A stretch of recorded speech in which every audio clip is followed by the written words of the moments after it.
CO2. We're working with different aspects of aquaculture to help reduce that. Some of it is promoting bivalves as well as seaweed aquaculture. Other parts is about reducing the carbon inputs in the production of feeds for aquaculture. So there's different aspects that we work on towards these goals.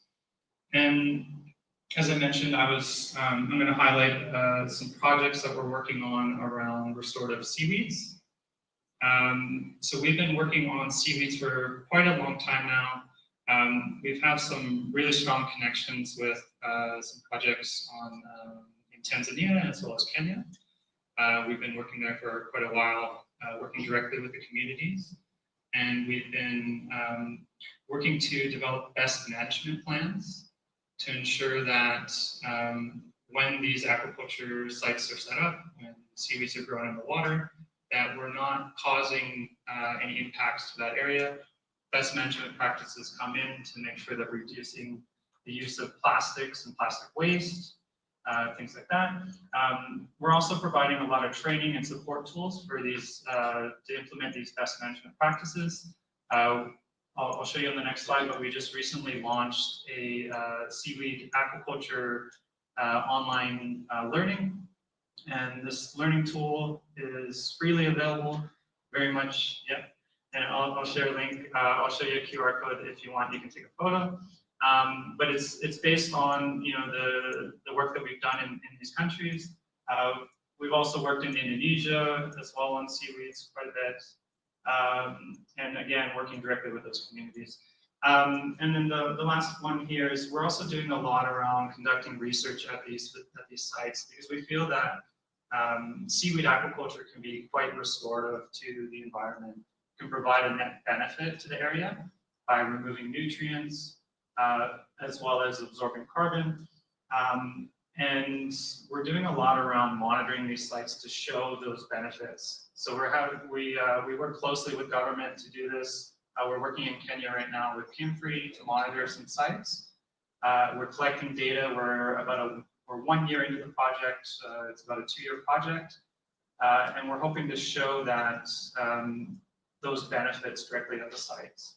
So we're collecting things like water temperature, nutrients, at a control site, at the farm site, to show that benefit. And then the next slide here is just about that tropical seaweed aquaculture training course.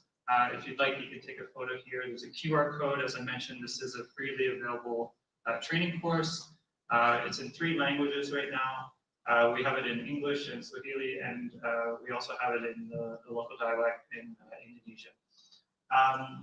And in this training course, you'll learn more about some of the best management practices that we've developed, some of the benefits of seaweed aquaculture, some of the uses of the aquaculture as well. We've done quite a bit around market analysis as well, looking for new and emerging markets for seaweed products. A really promising one is the use of biostimulants, so replacing fertilizers with organic fertilizers made from seaweeds. And again, just focused on improving the environment. So that's really important to us. So the other aspect of aquaculture I want to talk about is what we call our smart siting, and that's what I focus on. So I'm a spatial scientist. I've been working in aquaculture for about a decade, and my focus is running these large-scale spatial models for aquaculture suitability. So we've been working in quite a few countries to, first of all, to build this program, but also to demonstrate the use of the smart siting tools to grow the industry in aquaculture, but also to avoid environmental impacts, to improve the economics in that area, making sure that when we do these analysis, that we're making sure that we account for the economy as well as the social aspects in the area. So we build a lot of strong partnerships through these projects with government, with industry, with the communities, as well as other nonprofits that are working in the area. And as I mentioned, this is a large-scale spatial model. It relies on remote sensing and satellite imagery, as well as these data-driven models. We also do some forecasting, so we look at climate change and how climate change impacts might affect that area. And then we also look at different types of species and incorporate, as I mentioned, the economic viability. And for these projects, this is essentially what we're trying to do is find these green areas amongst whether it's a coastal area, a freshwater area, a lake system, or an ocean system. And we're trying to avoid some of these, orange-colored areas, things where you might have protected resources like the mangrove forests nearby the coast. We're making sure that if we're siting for fish cages, that there's enough current in that area to flush any nutrients, that we're not impacting that area. We also avoid other uses in that same space, whether it's major fishing areas or other protected areas that you might want to avoid. So we're really accounting for a lot of these factors through data. Sure. So it's very much a data-driven project. And one of the areas that we're employing these data-driven models and spatial analysis is the work in Lake Tanganyika, as my colleague Giovanni mentioned. There's a strong partnership that we have there with government. We're working very closely with them, both on the regional side, the local side, and we're working with Tafiri as well. And what we've done is we've done a draft suitability analysis looking at Lake Tanganyika just on the Tanzania side, and I'll just quickly show you the results of that. But the project has been focused on the native species, the Oreochromis tanganyika, which is a species that's only found in Lake Tanganyika. And the government right now in Tanzania is looking to develop a community-based, smaller scale aquaculture. There's also one larger commercial scale operation that's looking to operate in Lake Tanganyika. So the timing is right for us to get these regulations in place to make sure that the aquaculture development on Lake Tanganyika is built in the right way, making sure that we're protecting the environment. We're focused on the economic side of things, making sure that there's benefits to the communities and livelihoods, and also thinking about social implications. And just quickly, I just have a slide on some of the results so far. This is just a draft result for now. But we ran a spatial model on Lake Tanganyika. We incorporated about 13 data layers.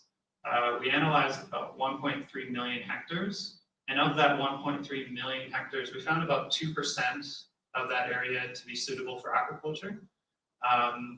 So we incorporated all that data. And we identified about 19 areas on the Tanzania side of Lake Tanganyika that would be suitable for aquaculture. And this site that I have the map on the right here, this is just south of Kigoma. And one of the areas here is the same location that commercial operation is looking at. So what we found through the analysis is that indeed they did find a site that is suitable, incorporating some of the same data that we use for our analysis. So it's encouraging to see that our results are matching up with what other operations are looking at. And then the last project I'll just touch on quickly. We have a new project in Angola. So we're working again with government there. We have some local TNC staff. We have an office in Angola, in Luanda. And we're working on a site suitability analysis for the whole coastline. So on the marine side, and we're looking at some emerging species that they're looking to develop. There's some talks about some mussel aquaculture. They are interested in finfish as well, but we're also looking at seaweed aquaculture as an option. So we're just starting this project. I'm actually going to be traveling to Angola in about 2 weeks, spend some time with my colleague there and tour some of the sites. So again, this is very data driven. So we're working closely with government. Again, those partnerships that we need. Government is very supportive of aquaculture there. They have some really strong goals for the future of aquaculture in Angola. They're looking to develop it, but they want to develop it responsibly. So that's why we're helping to support them in a suitability analysis so that we can find those ideal sites. Yeah, I'll just, I think I have one last slide, but I think the Angola one it's a brand new project for us. It's a relatively new team that we have in Angola, so we're learning as we go. But We feel that with that support from government, that it's going to be a really strong project and have some really good outcomes. And then the last slide is just in general, these are the countries that our team in aquaculture works on. So as you can see, we have some projects in North America, South America, and Central America, and then the ones that I talked about in Africa, and then we're also working in Asia and Australia and New Zealand. So a lot of variation amongst our projects. We work on bivalves, we work on seaweed, we work on finfish, and we're also doing quite a bit of work on shrimp farming as well. So yeah, thank you. And if there's any questions. Thank you so much.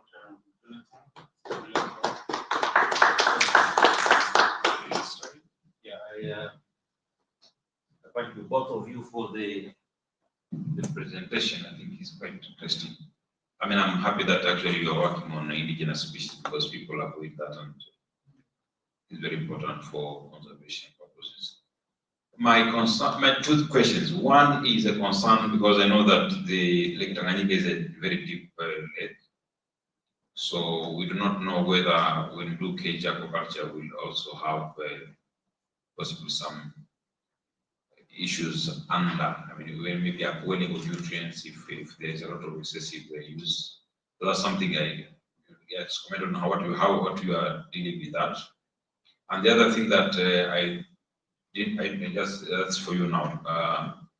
Carrying capacity, I think you talked about stability, but we don't know exactly whether you're advising the governments on how much fish they should be able to produce in the long run. I'll just use this mic. Yeah, so those are two really great questions. So to address those, we're actually working with a scientist to run a ROMS model to look at circulation. So yeah, the flushing rates in Lake Tanganyika are very low. The amount of time it takes for those nutrients to leave the system is in hundreds of years, because it is such a deep lake. It goes down to 1.5 kilometers deep. It's very deep. And there's only one outsource of water from the lake. So that is of a strong concern. So when we run the ROMS model, what we will have is an idea of where the nutrients, where there might be hotspots, nutrients, so that we can make sure we avoid those areas. But also we can look at circulation patterns. So then we can incorporate that into the carrying capacity model as well, to understand what amount of biomass of fish safely grow in the lake. But yeah, really, really great question. I think there was another question. Yeah, one more question. Oh, yeah, the carrying capacity, the ROMS model will help. I have a mic here. Mic.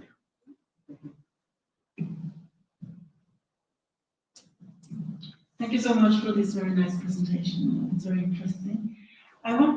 My question is about what happens afterwards. So you have these sites, and you're working with the government, and there will be some permits to do aquaculture.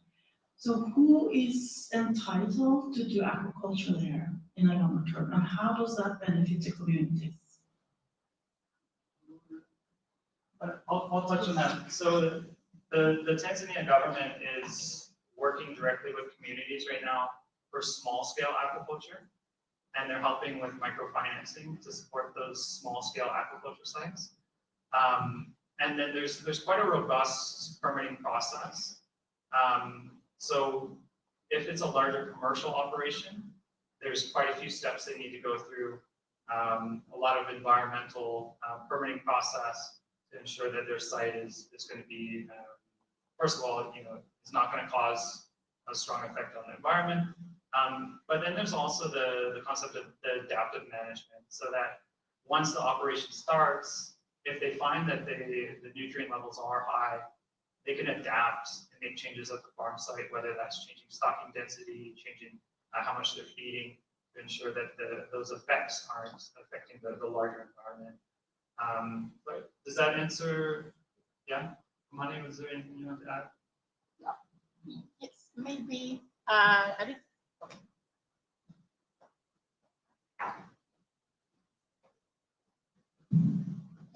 maybe I would add a little bit. In Tanzania, aquaculture is advanced now. There is aquaculture regulation, specific regulatory framework for aquaculture. So there is some criteria for commercial and for small scale. So what TNC is also helping the government is because it was so expensive for small community to go through the process of SER, which is strategic environmental assessment, like EIA and the rest, and social issues. So that's why the government is partnering with TNC to make sure that they're the one who are responsible for making that studies and with the other funds also. So when the community is given the place to, for small scale, it doesn't have to pay, but the government is helping in a certain way to make sure that they are getting the loans and those kind of things. But for those big commercial, there are some steps like what my colleague said, because you are not forced to go to where the government has designated for aquaculture. But if you want somewhere far, which is suited, but the government doesn't have funded for that, then it will be, you will have to pay for all the procedures. Thank you so much, Jonathan, for A very brilliant presentation. The next presenter, Nurul.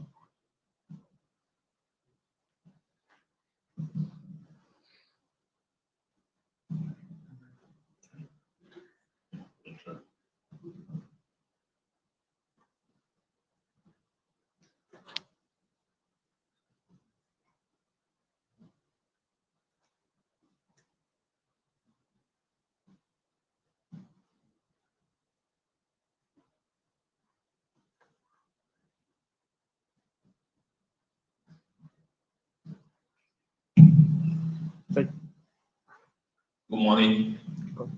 My name is Nuruddin Tiali. I'm a fish farmer from Nigeria. I'm also the National Vice President for Tilapia Aquaculture Developers Association in Nigeria.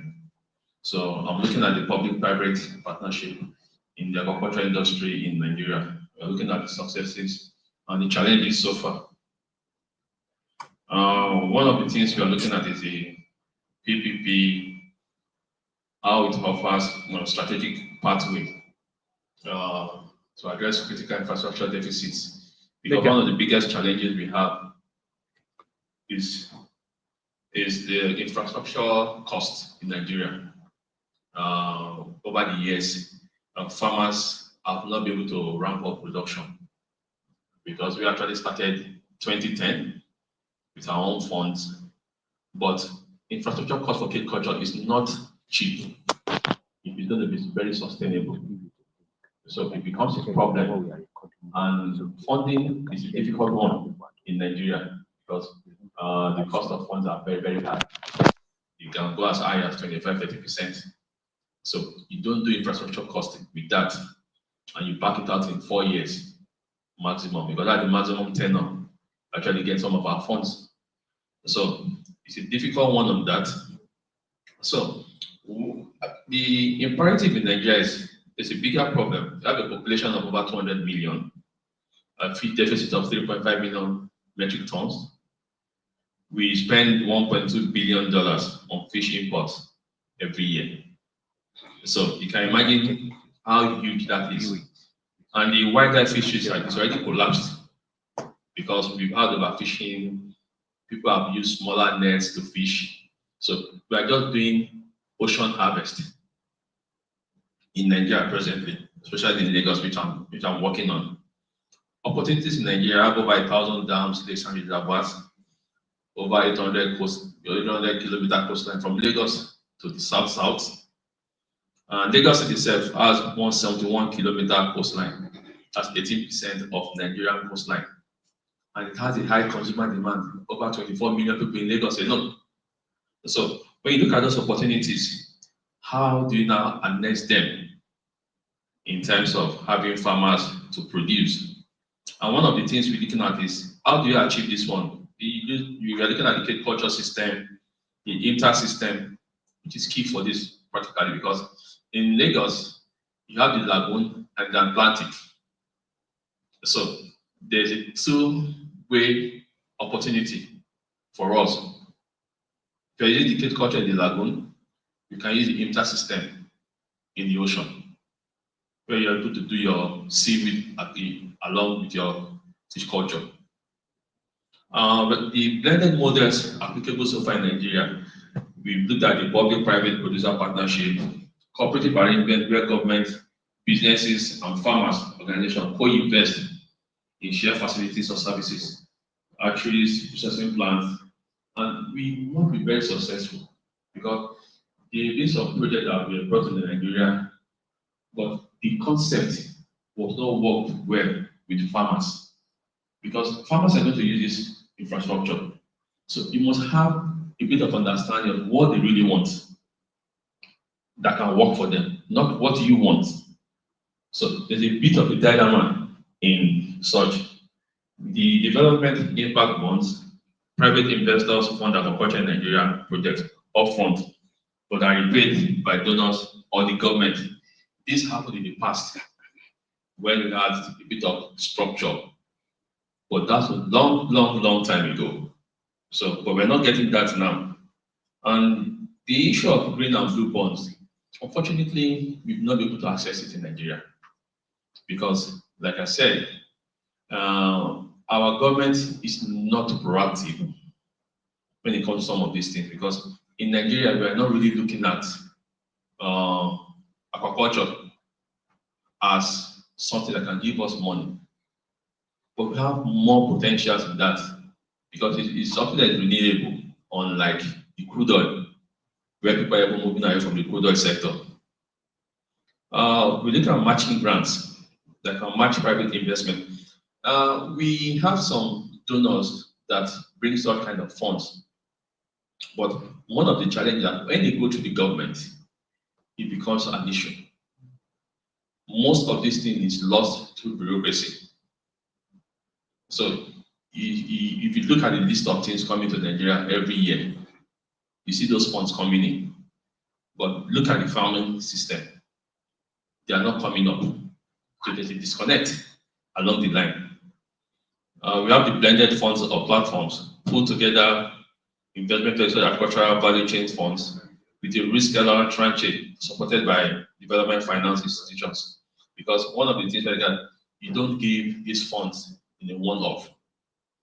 You have to put it on time-based deliverables so that you're able to match each fund with the timeline, with the deliverables. So you can able to have an impact assessment at every stage before you give the net. But what we see, just dump the money into the system, you get fizzled out at the end of the day. The Lagos State Laboratory, which we are looking at, we've gotten the government policy, private capital donor, community inclusion training. If you're able to harness these ones, you can actually have a sustainable growth. So in Lagos, we've had two projects which I've worked on. The ADB project between 2012 and 2014. It's a federal government funded project with the African Development Bank, where we had hatcheries and training centers. And the last one was this appeals project by the World Bank with the federal government and the state government. Then we've had some training from WISH, that was last year. The ADB project, what we had in 2012, we had just 25 kgs on the water body in the whole of Lagos State. My company had 60% of that number. It's minute for a population of about 20 million as of that time, as of that point in time. And after the project came and left, we just had additional 10 kgs and new 5 farmers. So if you look at, this was at the onset of the project. When we started, we had like almost 25 kgs. Then during the APIS project, which was the last project, we had additional 35 kgs on the water body with the 25 set of farmers. The funding for that project funded 50 more kgs. So because farmers could not grow, because of the infrastructure cost. But when this project came in, we were able to have new farmers on that axis. In Lagos State as a whole, we had close to 200 kgs from that project. But the data I have is from Ekwe, which is one village, because I actually took charge of that one to get a record. Because why was I keeping records? I needed something I could show partners that working directly with farmers association, you can achieve more because farmers want to increase capacity. They are not looking for funds that want to spend, want to be in business continuously. So with that mindset, they're able to do things very right. So if you look at now, post-funding, we have a total of 105 kgs. Output has increased to 210 tons of tilapia from 70 tons before that. So look at 300% increase in production. So imagine being able to multiply this on a bigger scale. So that's after the intervention. You can see you have more cages now. So policy challenges, we have fragmented governance and incentives, weak zoning, because no protected aquaculture corridors presently in Lagos. We've had challenges where we are having people now selling off aquaculture lands, sampling them, and making new buildings on waters. So in the last 2 weeks, in the last 1 week, we've had incursion of the river now of the Atlantic, cutting off properties. Funding challenges, like I said, 25 to 30%, which deter private investors. Because in Nigeria, there's a bigger problem. We have government bond. The government bond pays you 20-21% per annum. So, which private investor will put his money down in aquaculture? If I have $1 billion now, if I have $1 billion, for example, why should I put it in aquaculture? I can just put it in the government bonds and sleep and take 18% per annum with ease. So those are kind of things we are seeing. So private investors will not bring in their money when they have better deals that will give them rest of mind and better returns at the end of the day. So innovative solutions and strategies. We are leveraging on decentralized PPP model that can channel donor funds directly to organize aquaculture farmer groups, bypassing bottlenecks. But it's a challenge for donors because they want to work with government. And we understand when you are bringing money to a system, you want traceability. But traceability that you want is not helping our farmers at the back end fully. So there's a challenge also. I think the donors start looking at a way they can work more outside that box and see what they can do. Performance-based funding, disbursement linked to KPIs, which I said earlier, can be tranche, not a one-off fund that comes to the country for a project. Benefits of that, it reduces corruption and delays, empowerment of grassroots actors, real-time feedback, and adaptive project designs. Strengthening farmer-led PPP structures in aquaculture, strategic approaches, cluster-based production hubs, zonal aquaculture production clusters. You have enabled shared infrastructure like cold chain infrastructure, because when you have farmer group, you can actually have them running on a cold chain system together like a model, and they're almost done. So those are the kind of things we are looking at. So we were on a trial in Nicaragua Dam of your state. It's a 47 square kilometer dam.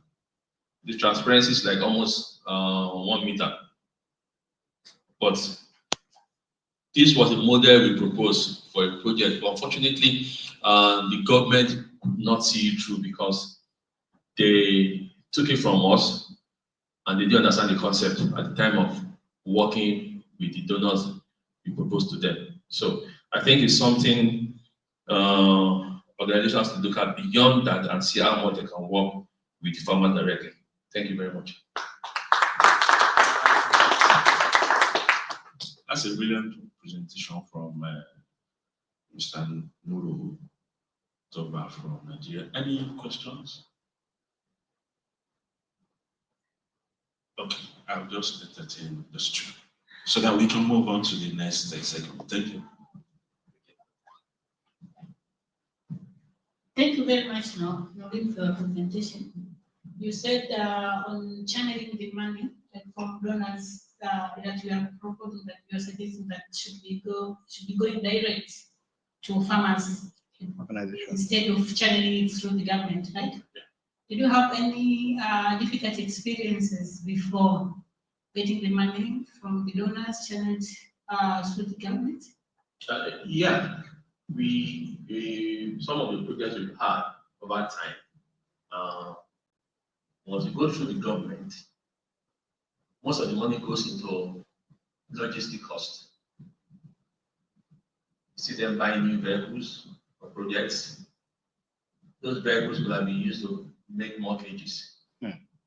I don't have issue with logistics, but when you're spending so much money on that aspect, Looted and you are budget. getting new offices for such, then it becomes a challenge in your project. So, but if you are going to the farmer group, the farmers have association, they have cooperatives which you can work with. But yes, you want to monitor your funds, but you need to think outside the box beyond that. Okay, can we work with these people directly? And we have government monitoring them instead of giving the government the money and designating the farmer directly. So those are the kind of things we are trying to see if we can change such perspectives from donor agencies. Thank you. Yes. Thank you so much. You partly answered my question. I wanted to ask, so what are your experiences working with cooperatives? We have some very good experiences in Kenya. Maybe you can say a little bit about it. And then I also have wondered, do you have fish farming in, because now you talk about the cages, but do you have a lot of pond fish farming as well? Yes, we do have a lot of pond farming, but the major one for tilapia culture are the cages now. Because if you're doing tilapia in cages, they are more profitable in the long run than the getting ponds, and that bigger capacity. So for a country that imports $1.2 billion worth of fish every year, we should not be looking at pond culture as something that can fast track production in Nigeria. So that's why I'm more focused on cake culture than pond culture. We have pond culture in Nigeria too. Thank you. Okay. Thank you so much for all the. Thank you so much for the wonderful presenter. I want to say, I want to appreciate you. Now we move on to the next segment. That's the panel section. May I invite Dr. Harrison? Can you see on the team?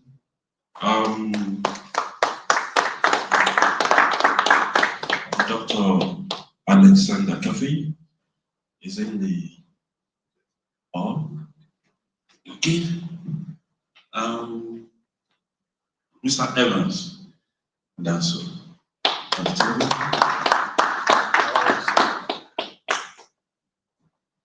May I invite Mr. Sejiro Tochi. And the last panelist, Mr. Dave Okichi.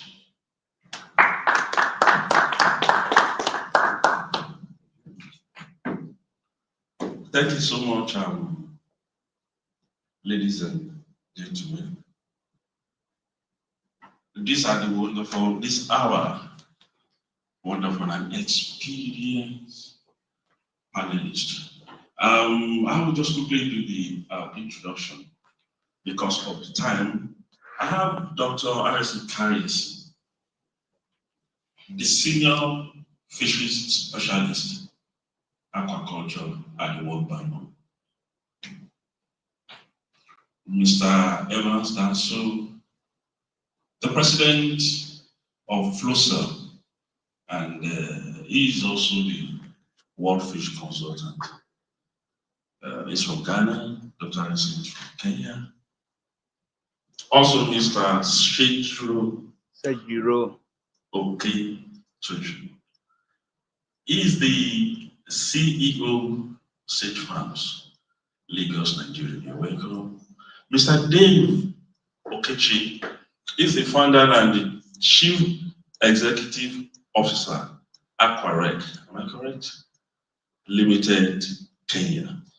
Thank you so much on these segments.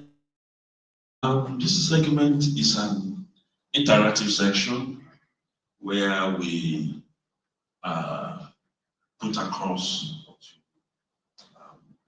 questions based on your expertise and experience. So just relax and we are together. Now I will start from Mr. Shekiro. You have been into this business, aquaculture, for quite some decades, and you have made a lot of achievements and a lot of landmark, not only even in Nigeria, across the West Africa. We want to hear from you. What inspires you to start this journey? What are the major challenges you face and it's on this journey? And at what point did the public institutions or development partners begins to play a role in your business world? Thank you. All right. Good morning, everyone. My name is Sergio Michael Okechuchu. Like you said, the MDC of Central Consult Limited and the president of LASCAFAN. LASCAFAN is the Lagos State Catfish and Allied Farmers Association in Nigeria. So I'll be wearing two caps this morning. So the first one is Set Farms, and this one is for the association. So I'm a chief here now.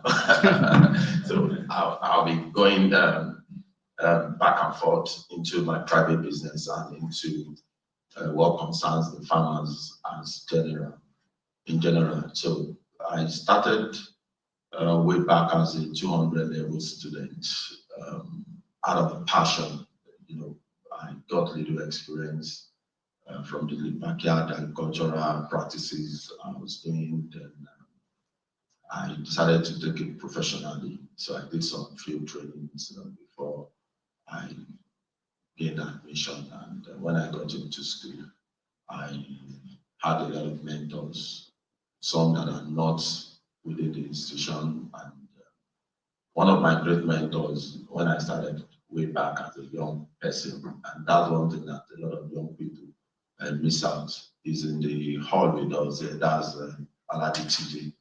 He's one of the renowned fish farmers in Nigeria. So he really mentored me.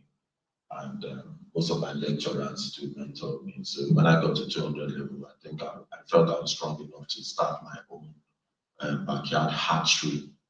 So eventually when I was about graduating, I felt I don't need to look for any job. I think with this I'm doing, I should create more jobs too for people. So I never sought for any employment, and I graduated. So I went into private practice, and one thing I did that helped me also was I did a lot of volunteering work for established farms, businesses, and I was learning.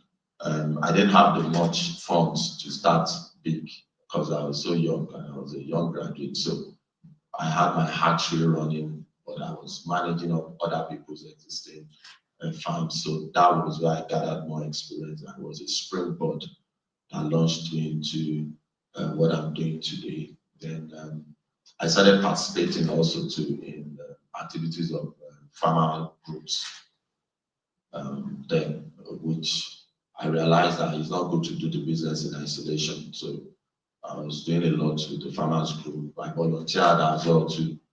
I was started as the PR, as an ordinary member. I became the PRO at the local zonal level. Later on, from experience, I became the chairman of the Badagry zonal chapter of the association. And by then too, I started doing grout production. And one interesting thing for me is that I wasn't alone. Everything I'm doing it with my wife, who was my classmate. So we were classmates. So I was really ready for the future of our culture. So I got a partner that we are doing this. We're doing this together till now. So as I'm here, she's back in Nigeria, overseeing all the affairs. So I think that partnership also helped me. And I started having a lot of interns too, because I felt there was a knowledge gap. When I graduated, I think we were about 80 of my colleagues that graduated same year, about 2010. And till present, just about 5 of us are into practice. So I think it was really worrisome.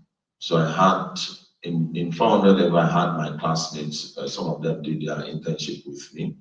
So I saw it as a need, a gap that I need to fill. So since then till now, I've been having a lot of interns on the farm, and afterwards, a lot of other institutions would send in their interns to me to learn. And I wasn't also alone in that too. I had a lot of people ahead of me, some of my colleagues that would come and facilitate with me. So it became so overwhelming that almost all the institutions in Nigeria studying agriculture want to send their interns. And one special thing about our internship program is that you have a presentation, a PowerPoint presentation after your internship program with us, so we can see how much you've learned before you leave. And I think then we are out there too on the social media space, and we're not hiding the knowledge and the things we're doing. So I think somehow some of these development partners started noticing us, and some of them started coming around. Then I started having some collaborative facilitating opportunities with some of the established organizations. Aqua started with us, British American Tobacco Nigerian Foundation, a whole lot of them. So I would go and facilitate. So, and I still saw something was missing. The hands-on experience was missing. So a lot of them said, could they start bringing in some of these trainings to happen directly on our facility. And because I was building a structure for the tomorrow I was looking for, which is now. So I think that became a reference point. So the capacity building, we started drawing more international partnership, and that is what has brought us this far. Then we started advocating also for new species too, that it shouldn't just be about catfish alone. That also got us more, what's it called, attention out there. So I was one of the advocates for that. And the international partners too that started coming into, they started seeing the impact. Money wasn't really our objective. The money is coming now, but that wasn't our objective. And some of them, because we had a background, some of them didn't come with funds, but they came in with infrastructural development, upgrade of some of our facilities. They didn't give us money directly, and that really helped us. And that's what we've been doing. Then the other thing we're doing differently also is that we started looking at the various value chains in the aquaculture sector, especially as it concerns catfish production. So we felt that there's a lot of challenge at the marketing end of the catfish value chain. So we started focusing on that too. So that also brought a lot of attention, and that we're doing to date. So I think I'm just going to stop here for now. Thank you. Okay, that's a very brilliant one. Thank you so much. You made mention of something like the strength, right? And you emphasize on the issue of mentors. And I want to appreciate that. And not only that, you take your time to one of your mentors accompany you. Thank you so much. You've done so well. Mr. The name? Nuruddin too. Tijani. Okay. But why Nuruddin? This is Nuruddin, and they were so wonderful people. I've made up my mind that if I give birth to another son, I'm going to name him Nuruddin. That's a very wonderful word. Because aside from the mentorship, the other Nuruddin here is the National Vice President of Tilapia Aquaculture Development in India. So he's not just a mentor, but he's with us, strategic partner with us. So all of the projects, all of the training Yes, I can testify to that. It's always with us. Anyway, I've stopped, breathing. I've stopped breathing. I can say that maybe if I want to breathe another time, I will name Nuruddin. Thank you so much. I'll move on to Mr. Dave Kechi. He's a founder, he's an innovator, he's the founder of Aquaculture. Sir, can you tell us more about this Aquaculture? And you've done so much, so well. I'm one of your founders on the LinkedIn, and I've seen a lot of innovations, particularly on the small scale farmers sector. What is Aquaculture about? Then what are the successes and the challenges? At what point the PP, come, into your intervention, and then you have recorded a lot of success. How do we replicate the model across the continent? Thank you so much. Thank you very much. My name is Dave Kechi. I am the founder, and I like to go for the title Chief Imagination Officer. Likewise, because I do believe a lot in the power of imagination. I was a fish farmer in Kenya from 2015 to 2019. I built a 200 metric ton fish farm, and then I exited my own farm in 2019 to work with small and medium scale fish farmers in the country to tackle some of the challenges that were bedeviling farmers and preventing farmers from achieving what is called profitability. I was also getting sick and tired of smallholder farmers in Africa being used for statistics a lot and not being seen or being helped or being part of the food production system in a profitable and sustainable way. So the process developed Aquaculture, an all-round solution in the aquaculture system, with a focus to tackle smallholder farmers, lack of access to high-quality feeds, lack of technical support, the weak market linkages that existed, lack of access to finance, and also farmers. Basically, those were the four main areas that we were tackling. And the focus then has been providing innovative solutions around these challenges in order to transition farmers from what we call peasant production systems to profitable production systems. I do believe in the power of smallholder farmers in Africa. They will contribute a lot towards food and nutrition security, but they must move from peasant to profitable systems or small commercial systems. The bandwidth that smallholder farmers are facing won't allow them to survive, and we've seen hundreds of them who are even doing cage farming in Victoria using the metallic cages burn out within 2 years and stop farming. Reason being of the production capacity that they have and factors of production keep them out. How then do we enable farmers transition from that kind of peasant production to commercial production is by one, providing credit that is collateral free through a blended finance model that we have deployed right now. It's enabling smaller farmers to access credit. Let me just say that we used to provide feeds on credit anyway to the farmers before. And a lot of financial institutions used to ask me, how comes you are attaining little to no default in payment? And one of the ways that we achieved that was through fish buyback system, where we provide immediate market access for the fish and a flexible payment solution where farmers can either pay us by giving us 2 tons of fish out of their produce or giving us the cash.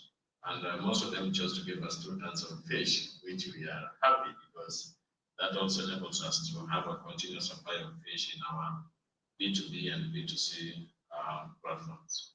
We also realized that the structures that farmers were using for production were totally unsustainable. The metallic cages in the Victoria can't survive. Why? Because they can't be located in the deep waters where they should be located. 2, they have a lifespan of 3 years, and the maintenance cost in those cages is too high.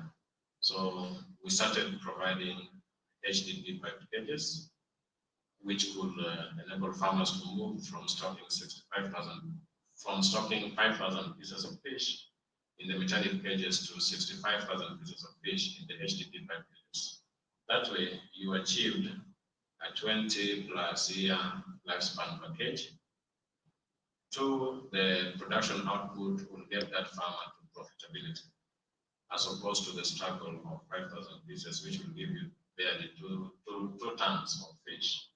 And also, you reduce high chances of farmers suffering, smallholder farmers suffering from fish kills because of the shallow depth where they have to locate the metallic cages. The HDP pipe cages will allow them to locate them in deeper waters. And what was preventing these farmers from accessing those cages was purely capital. So we've come up with an innovative leasing solution to that, and that is contributing towards considering farmers to profitability. Additionally, we have developed, like I mentioned before, a blended financing product that is really giving farmers non-collateralized loans, and these loans are in forms of inputs, where we deduct the cost upon maturity of the fish. That way, farmers remain in production even during times when they don't have access to money. They are still able to access feeds on credit and be able to feed their fish. Since we cover the entire ecosystem, one of the key things that we realized was a challenge in Kenya was fingerling supply. And we also noticed that government has one of the best infrastructures in Kenya that was built courtesy of World Bank and a couple of other development partners.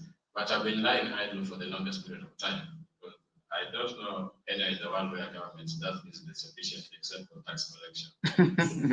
So we have convinced the government that we can revive these stalled infrastructures that they have. And what that has enabled us to do is to get partners who have helped us revive some of these stalled infrastructures, like the hatcheries. For example, in Samakipoa, who have partnered with us and helped us revive one of the largest hatcheries in Kenya, owned by a government parastatal called Lake Basin Development Authority. When we came there, it was a bunch of wasps which were building their units and houses in that facility. There was no fingerling being produced. Right now, it's support from Samakipoa and a couple of other partners. We've achieved 500,000 fingerlings being produced every month, and we're on course to achieve 2 million fingerlings by September this year, every month.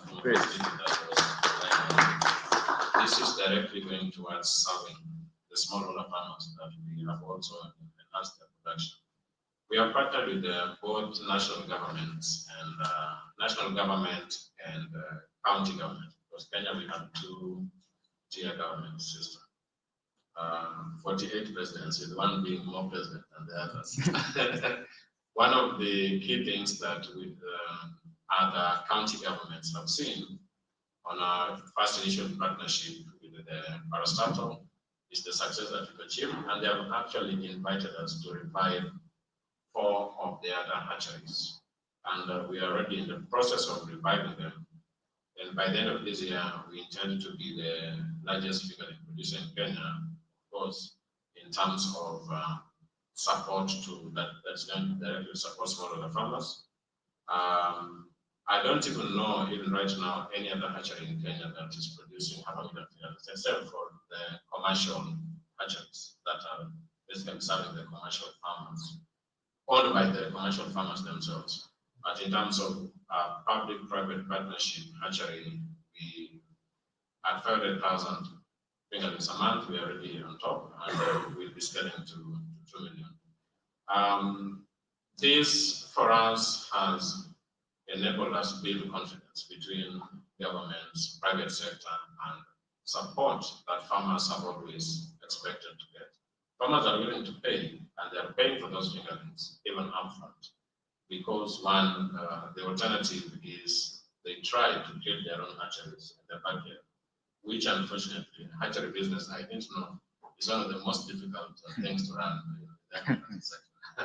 The level of intensity and the level of dedication that is needed by the team to make sure you get the right fingerlings to the farmers with the exact count. Just to mention, as I summarize, we are even the first one to deploy fingerling counting machine in the country. Yeah, I saw what people are doing in hatcheries. You know, somebody scooping, leveling the sieve and weighing and saying, I've given you X amount without even grading the fish, stuff like that. We've managed to bring in a fingerling counter from China, which gives accurate number and the grammage, and that level of trust. Previously, I saw hatcheries were giving 10%. We do only 5% additional to what we can farm, because our counting is very accurate. It's 99% accurate.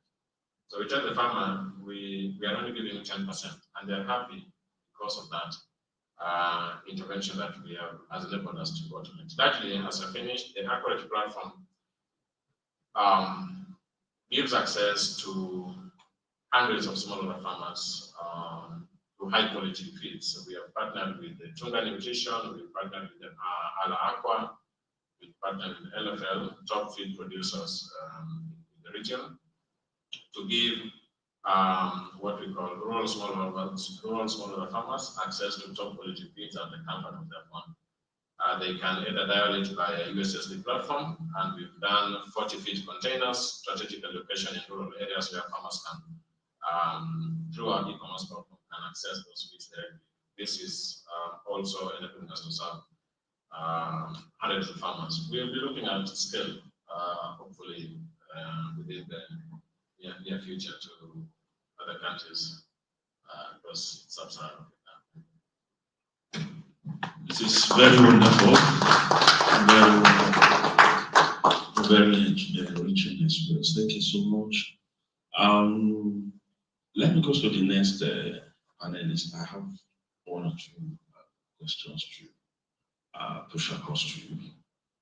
I'll move on to Dr. Harrison. Just like when I introduced him, Dr. Harrison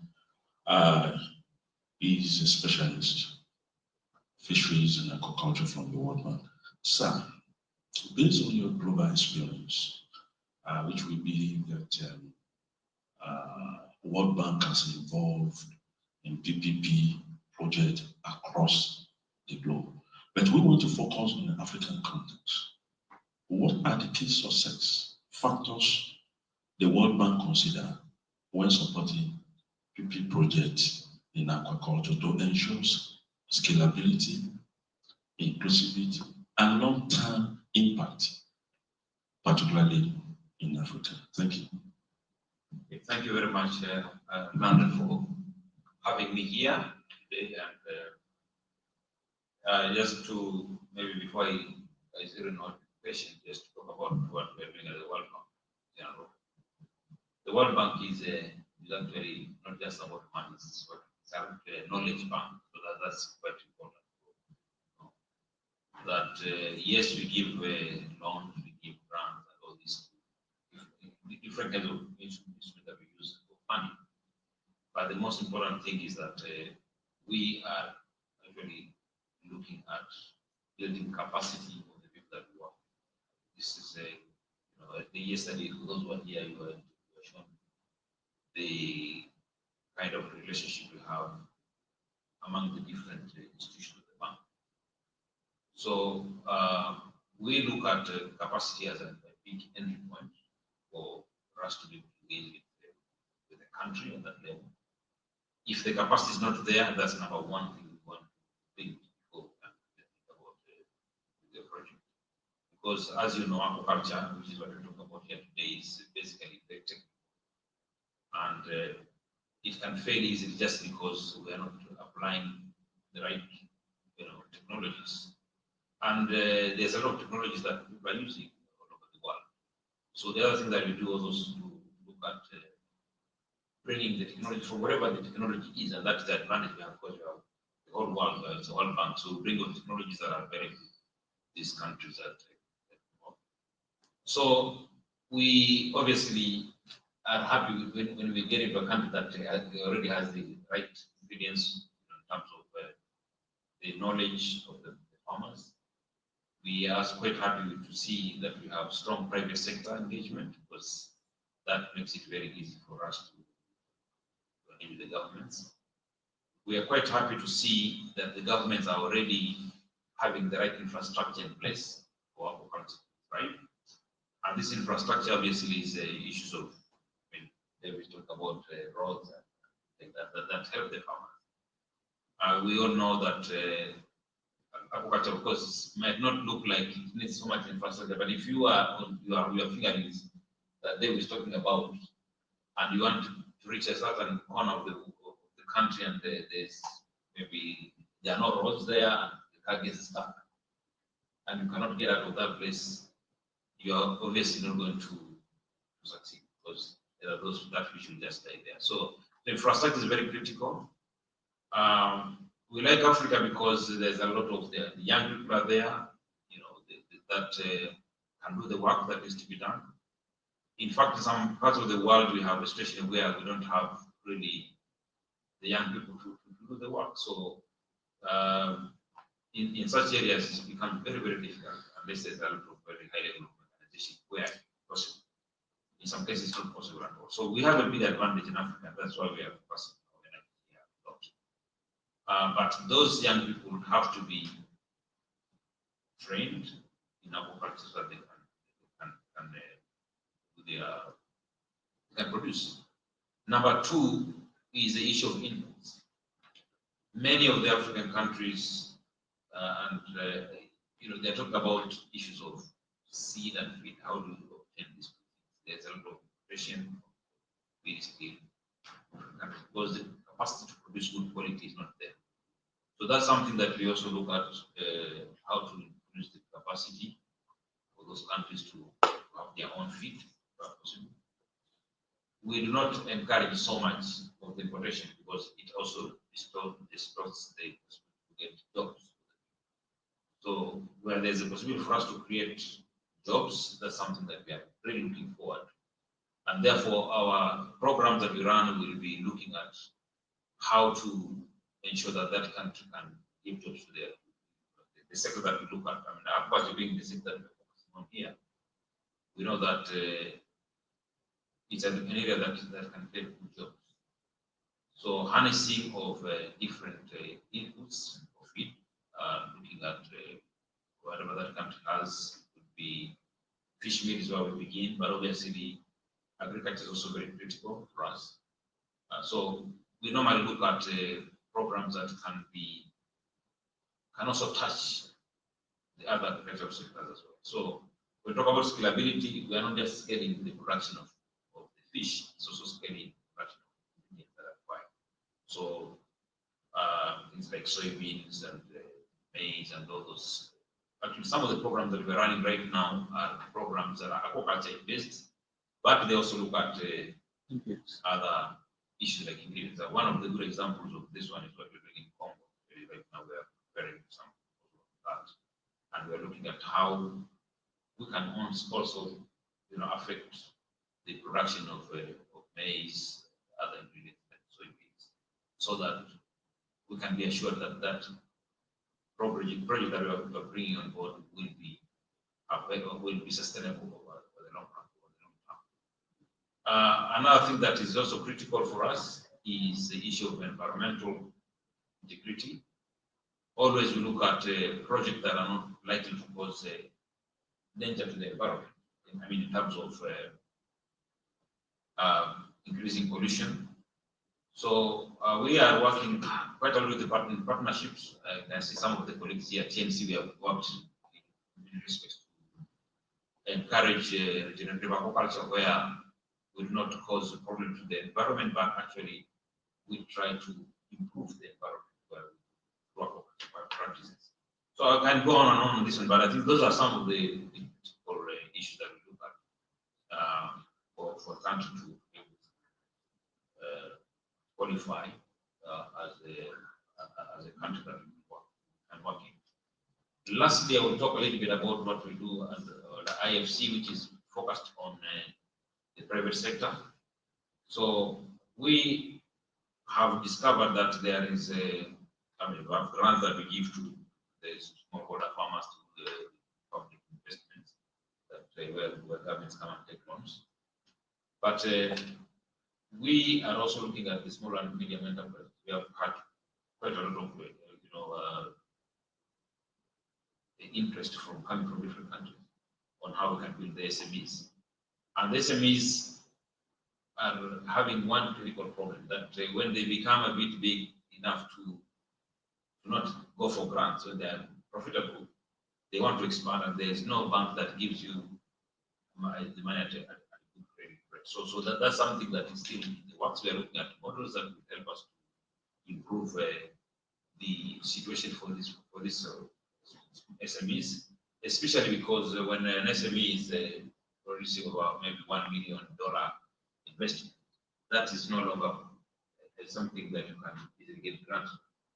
But then our IFC, I think you mentioned, you had yesterday that we have got 10 billion investment projects where IFC can give up to 5 billion. What happens there is that actually this will get actually help in terms of organizing them financially, helping them to do innovations, which the smallholder farmers are not able to do because they don't have that kind of support. So we're looking at the risk in that area where we can get funds that help these SMEs without them having to break their bank, so to speak. So those are some of the issues that Thank you so much, Dr. Harrison. I believe that there will be one or two questions, but let me take on to the next panelist so that I can now give room to entertain a question. I'm talking about Mr. Evans. Sir, you are the founder of Flowcell, and I've been to Ghana several times. I've seen a lot of work. A lot of work you're doing, and just tell us what is Flowcell all about. That's the one. Two. At what point in time you encounter a lot of challenge that you feel that you want to throw, and you throw well, and I don't know. Hello? We are hearing you anyhow. Okay, I think my voice is audible. So at what point you feel, no, I just need to throw in the towel? And at what point do you start recording the success? And considering the fact that we are talking about the PPP, what are the roles that we have really contributed to the growth of the business? Thank you. Thank you very much. Thank you, audience, for listening to us. So Flowcell is one of the leading aquaculture businesses in Ghana. And next year we will be 10 years. We founded this initially based on just passion that we have for the industry. Myself as the founder, before I started Flowcell, was doing something else altogether for about a decade. And I I started Flowcell before I had my first study in fish farming. Okay, so before then I was a project manager working with one of the leading food manufacturing companies called Nestle.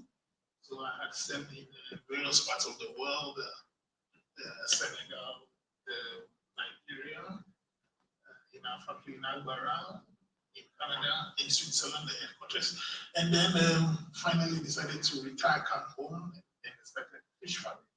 And we expected a very smooth journey, just like any nice business plan written by everybody. I don't know if anybody here has written the business plan before. It's just so beautiful and so nice, and then you put your first foot out there, and then you see the real challenges, and then you realize that you can only attain, if you are lucky, 10% of what you have planned. And that's how it works in this part of the world. But when we started, we were doing just about 75,000 fingerlings on our first site in Dawaya, and about 40 square kgs, doing total of about 50, 70 tons per year. And then we had our first grant from the World Bank through the Ghana Skills Development Fund. So we established a new hatchery at Sogakope near the Volta River. And so we started to do 500,000 fingerlings a year, and then and still maintain the production of close to 100 tons. And 2-3 years after, we had our first facility from Absa Bank, and that took us to 300 tons of fish in 8 circular cages, in addition to the 40 that we had. So we had 8 diameter, 16 kgs.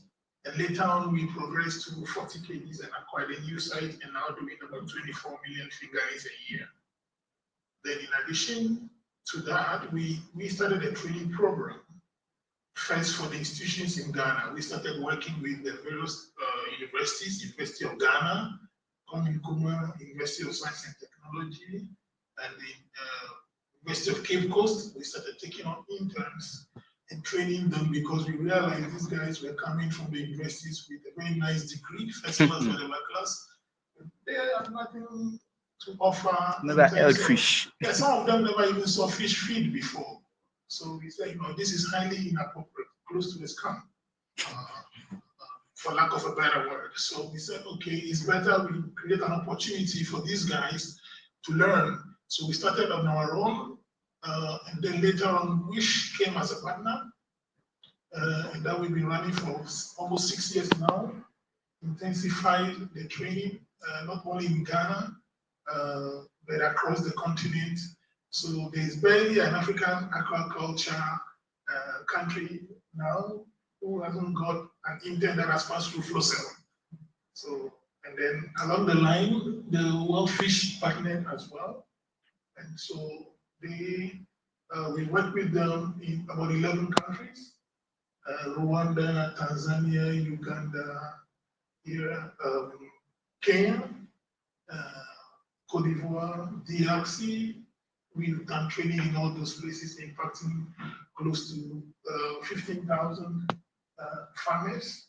And the way we do our trainings comes from the experience that we've gathered over the years in growing, and how to get things right without burning your fingers and without repeating the mistakes that many farmers do. So I can maybe just share one example, which is one of my favorite. Was it in Zambia, I think? Yes, in Zambia. We visited one farm, if I'm allowed to mention the name, Pachikaya Farms. And these guys had a lot of ponds, I think more than 100 ponds, just like the size of this table. And a lot of aerators running 24/7 in these systems, and all the water was very green and stuff. So it's like, okay, very interesting, beautiful farm you got here. So how much does it cost you to run all this aeration he mentioned? And so I said, do you measure the oxygen in these things that you do, and found the need to aerate? They said, no, we went through some training and we were told the aerator will give you more growth and this and that. Have you measured anything? No. But okay, what is clear? you cannot improve what you do not measure. So let's do an experiment here. I always will carry an oxygen meter with me. Okay, if you give me 2 of your crew members, we're going to measure oxygen every 1 hour from now till the following morning, 24 hours. We see how it looks like. Run the farm as normal, don't change anything, but let's just do measurements. So we did that. And then when we look at the result the following day, we realized that there was no point this oxygen was less than 8 even in the night. During the day, his saturation is close to 240%, and he had oxygen close to 8.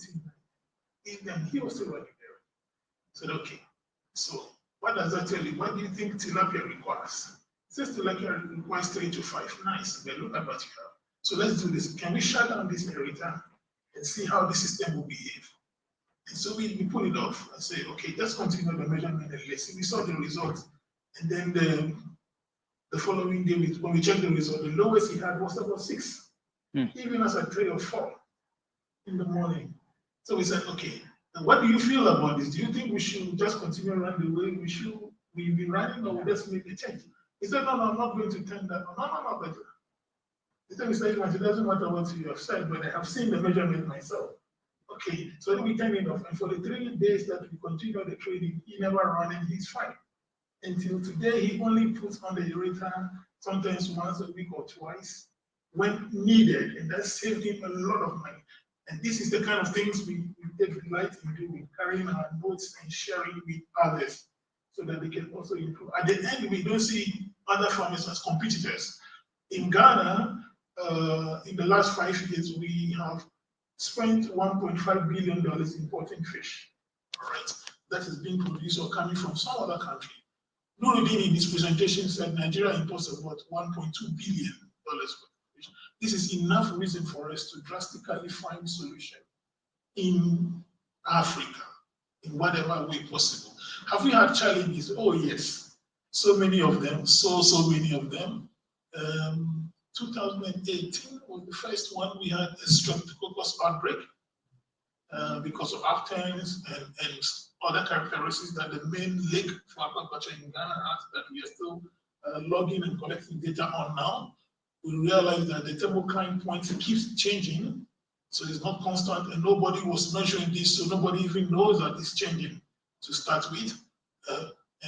How and when the water is mixing, which time of the year, and how to plant your crop. Nobody even knew this. So at points, the oxygen could, Karen said in her presentation a couple of minutes ago, but she's still measuring that now as we speak. The oxygen can even get less than 1 from 2 a.m. for a long time in the whole lake, which is one of the biggest, actually the biggest lake by surface area in Africa. And farmers don't know this. Okay. And that's only happens for certain times. So that was the main reason why we had the first strep outbreak in 2018 that killed close to 40–50% of the fish stock that was being farmed in the country. And before we could find our way, and people were losing, I remember in our farm, we were losing about 4 to 5 tons of fish on a daily basis. And it was like when it hits your farm, it starts on, it usually happens for 7 days. Day 1, you see a little bit of spike. Day 2, it goes higher. Day 3 is the peak, and day 4 is the peak. Day 5, it starts coming down. By day 6, it starts cleaning up. Day 7, game over. You know, and so it was like that. Some of my other colleagues, I don't want to mention farms, the people were collecting about 40 to 50 tons on daily basis. Okay. One of our big players, I don't want to mention the biggest in Ghana, if you want to guess, good luck. He texted me and said, do you know how many 10-wheeler trucks of mortalities I collected today? You know, and this happened for days. That was the first hit that we had as a country. And you know what that means if we are working with development institutions and financial institutions. And after that, to 2019 to 2020, we had and maybe a bit into 2021, we had ISKMV, which we never saw before. So that we started seeing the mortalities from 5 grams. The fish will stop swimming, will just be swimming sporadically, the stomach gets distented, the eyes will get bulging. And then, what the heck is this? What shall we do? We don't even know what it was. Then Dr. Koficho from the Norwegian Veterinary Institute came on board, brought some funding and very good networks of vets, and they went from farm to farm. And we were able to pinpoint with the University of Ghana finally that it was ISPMD. And by the time we finished realizing what it was, he had cleaned close to 90% of the fish stock fingerlings, and it was massive. If you are a farmer and you were able to get a survival of 8 to 10%, you are a hero. That is how bad it was. And then we, together with the FAO, they identified some solutions. We introduced vaccination of the broodstock, and then one interesting technology that was discovered by Dr. Alain Michel, may he so rest in peace, it was last year, I think, heat treatment. So we had to find ways to heat the water, not just increasing, because the rate of every chemical reaction will double if the temperature goes up by 10 degrees or whatever. So we had to use that technique to heat, literally boil water up and now apply the boiled water to the ponds. And in our case, when we were producing over 24 billion of fingerlings, you can imagine how much water, because we had over 120 ponds that we still have for fingerlings only. Okay, this 120 ponds, about 100 meters square each, for each pond, 9 ponds. And heating, I remember every 2 hours we had to do about 8 tons of water. So we had to build a boiler system. We were buying firewood about $800 on a daily basis just to be able to get 10% of fish back. You know, and when we got out of that, then we had the popular COVID-19. And after that, what else came? We had flood. The last one, 2023, we had too much water in the dam, and it was spilled. If we were following the development in Ghana, and there was water everywhere, most farms disappeared. I remember about 24 of my round cages that are at the other side, at the estuary, got washed away. The security post and everything. The Ghana Navy and Ghana Police worked very close with me, and we were able to retrieve about 15 of the cages back from the ocean, 15, 16. The rest were gone. And then we were having a conference in Ghana. I said it was there. We had a training. Even while they had breakfast at the hotel in the morning, they came to class, went back, the whole place was gone. Yeah, like that. And people's cages were flying like stuff. So we've had challenges. Oh yes, we've had challenges. And this is very characteristic of every nation that is developing in aquaculture. But maybe ours has been a bit extreme and consistent. But the demand hasn't changed. The demand is still there. Luckily, our president is a very good fan of agriculture and aquaculture. He has a very big fish farm. He also has a crop and animal farm as well. So he understands the plight of farmers. So we are hoping that the next couple of years will be better for production. We still have a demand of over 500 million tons to meet in various ways. We are still continuing to train future farmers in every way possible. Whoever has made himself available, we provide training and technical support to be able to meet the nutrition demand.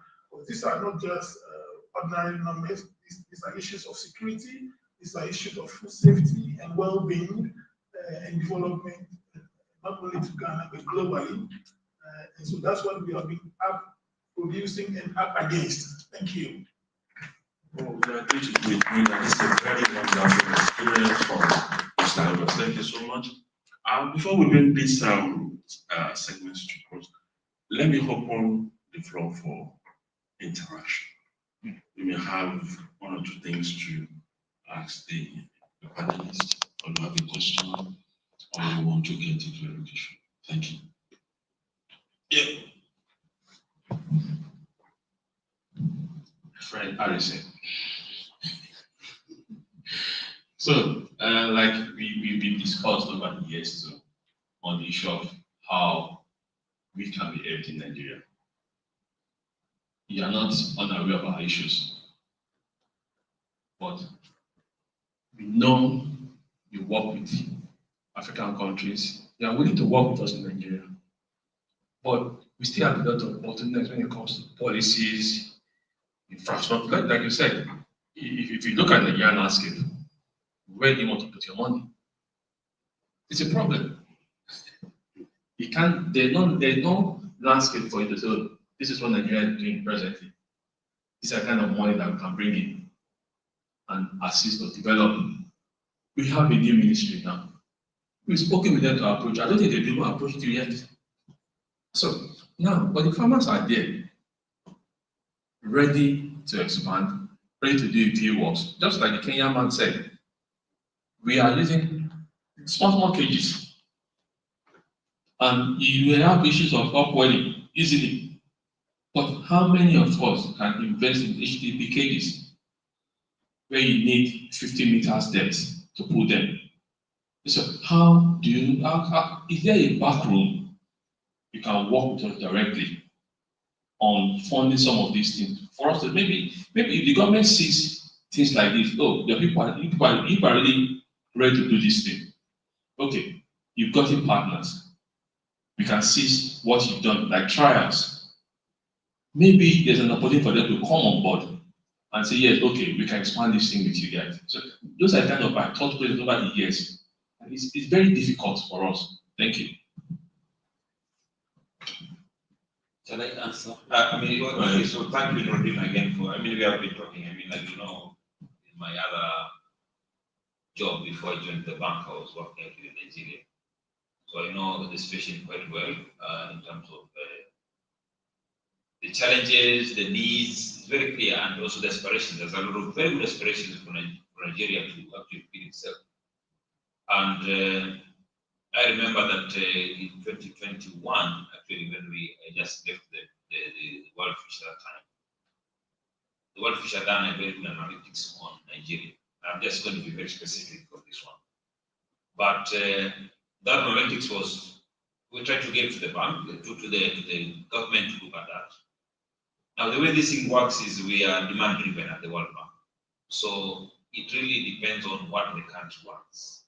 So it's very important for the farmers and the actors within the industry to be able to speak. There should be an open dialogue, a possibility to speak with the government. So the public-private partnership starts with the dialogue. It's very important. It's not just like something that is a trivial thing. It's very important to keep those doors open.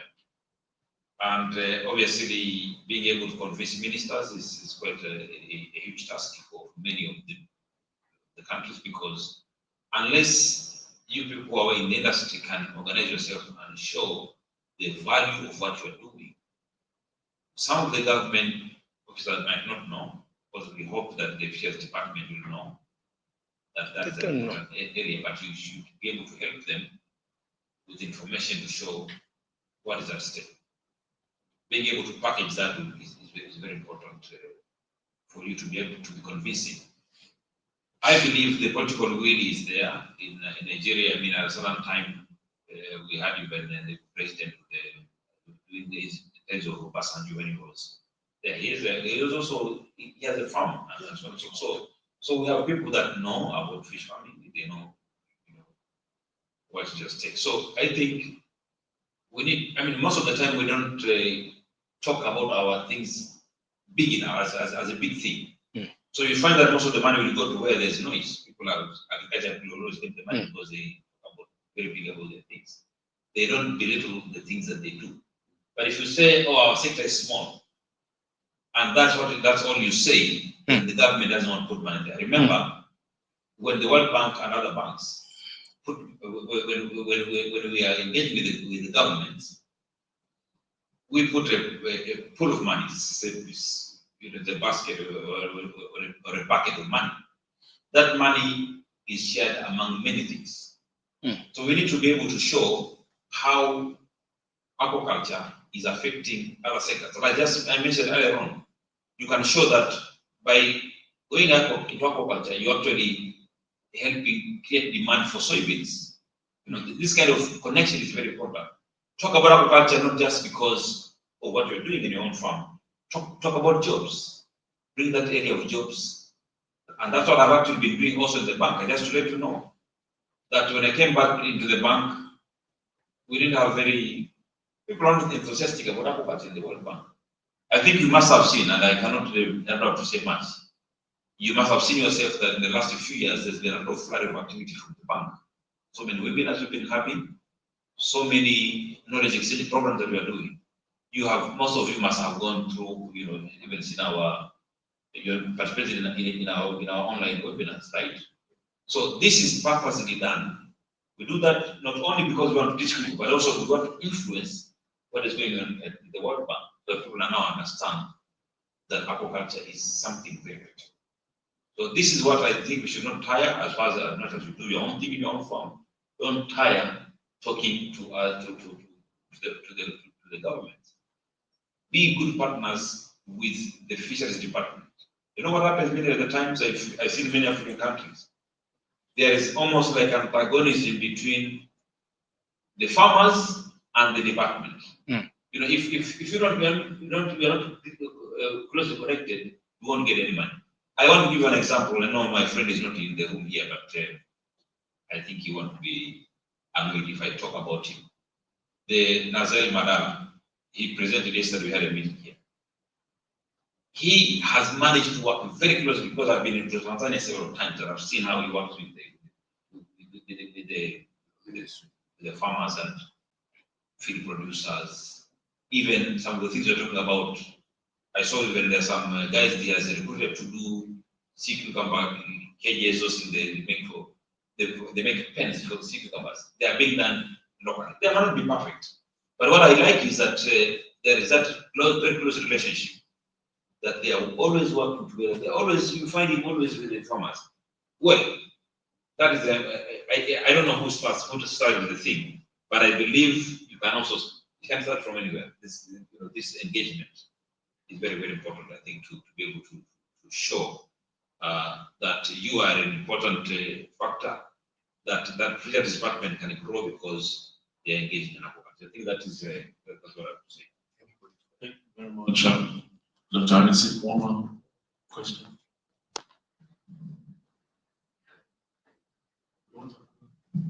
You have any questions?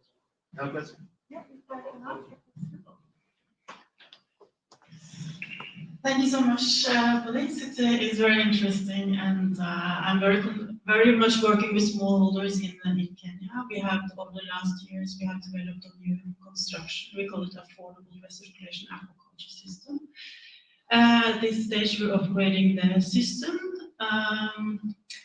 but we are called from everywhere. Everybody wants this construction.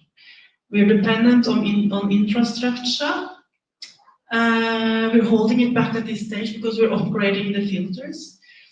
At a certain stage, we want to scale. And then, of course, you need infrastructure and you need all kinds of, working with everybody to make it happen.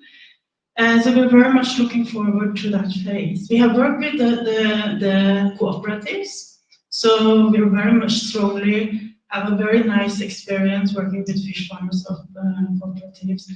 They are working with the government, so they're doing that very well because they have their people. If you have some advice, because we're just about a phase, and we have counted in Kenya something like 50,000 smallholders. If you could help smallholders to get hold of it, but of course they need finance. It's not for free, but it's affordable. Could you give us a little bit of an advice on how? I mean, we're very worried that a lot of people will copy this structure. If they copy it and they fail and they call it the same name, it will destroy for us and for everybody, for the smallholders. So the quality assurance is also very important. So I don't know if you could say a little bit. You're used to scaling from the World Bank, and we are very also interested in cooperating with you, of course. So, But yeah, some advice. We're just about to scale. What should we be aware of?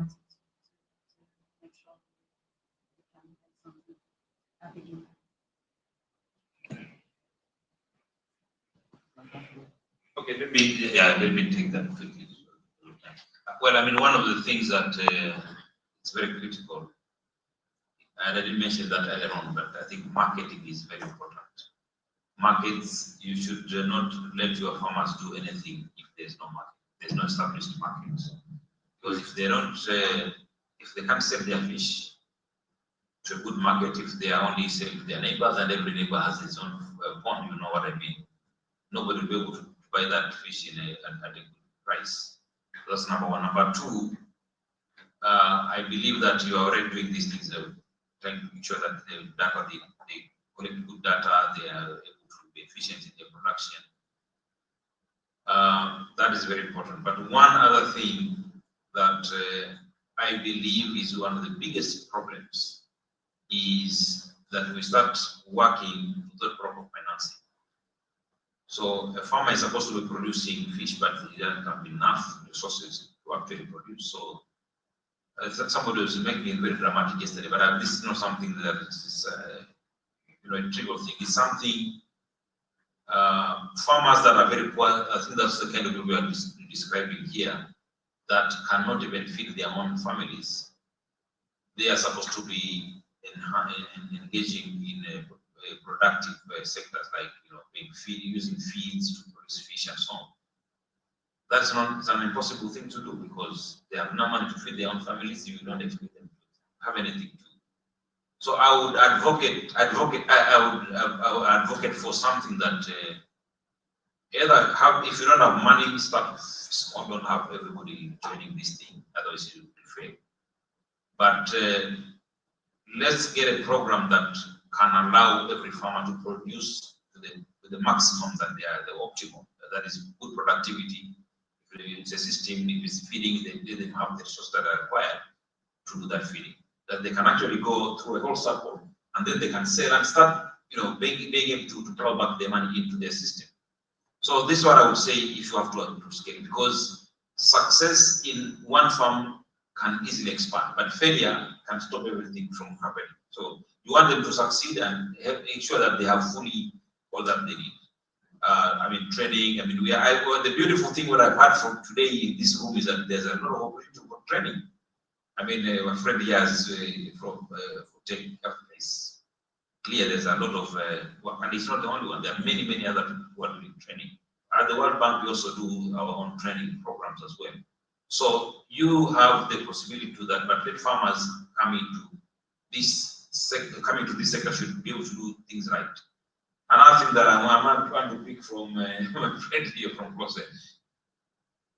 The siting of these ponds is very critical. Again, I've seen the people, especially the smallholders, if they fail, if their fish are shipped away, it is much more devastating than if somebody has money, gets the same problem. Some people have insurance, others have no insurance, have no way to survive.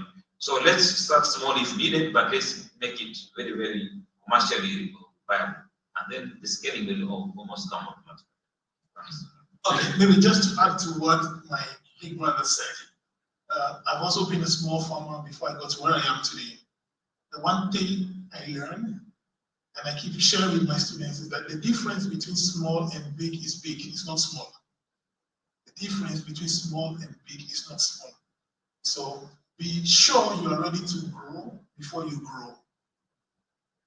Be sure you are ready to grow before you grow. I've seen so many farmers who have the ability to afford a cage or a pond, but cannot feed the fish for the 6 months. You understand? And so, without even understanding or even knowing their fish well, all they know is that the numbers work well, the business plan is great, which unfortunately fish don't have a copy of your business plan, no matter how beautiful it is. So be sure you go through these stages very well. Don't jump it. Go through, produce the first 1 ton. We say to get to the next level or the commercial level, the most difficult one is the first 1,000 tons to produce. Okay, the rest is very easy after that. So just take your time, let them get the basics right, let them get the first three fundamental correct. The pond doesn't grow the fish, the cage doesn't grow the fish, okay? It's the water quality, okay? It's the nutrition, it's the genetics of the fish. Let them get these basic things right. And then before they start thinking of all these things, and once all the fundamentals are right, the growth comes naturally. Okay. Thank you so much. Let me quickly add just a few things. Okay, just brief. Yeah, very good contributions. We can't get it right if we don't do the needful in terms of holistic approach towards aquaculture and development in Africa. Shockingly, most of the projects we see are not designed to succeed. It's so unfortunate. We visited somewhere yesterday and we saw a processing facility for both catfish and tilapia farm. And we saw it was a good one from start to finish. But we have some projects in Nigeria that was designed to fail from the beginning. And those projects were handed over to farmers and it became a problem to farmers. Those projects are not sustainable. Do you understand? Like Harrison said, the marketing end first needs to be given attention. Because if you get the funds to the production and there is no market, that's a big problem. All your funds will go down the drain. That's why most times currently I don't advise most farmers to go for loans. Because a lot of farmers have gone for loans and those loans became bad debt, they can't pay back. That's why banks are unwilling to give funds to farmers anymore. So that means we need to look at a holistic approach that will take care of the very important areas of the value chain. For instance, capacity building is another important thing that we need to look into because unfortunately, most farmers and most investors don't have the right hands to manage their investment. A lot of, like he said, we have a lot of first class graduates, a lot of PhD holders that don't even have any hands-on experience in aquaculture. So we've been making use of the crude hands available to manage so much huge investments across the countries. So that capacity building, that knowledge gap needs to be filled first.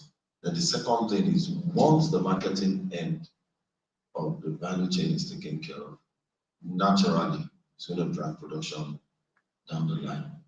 So if you put all of this together, then you see, at times we look at export as the only market opportunity, which is wrong. Which is wrong. The locals too, we deserve good things. And the government too, we can't do away without the government. We've been doing a lot.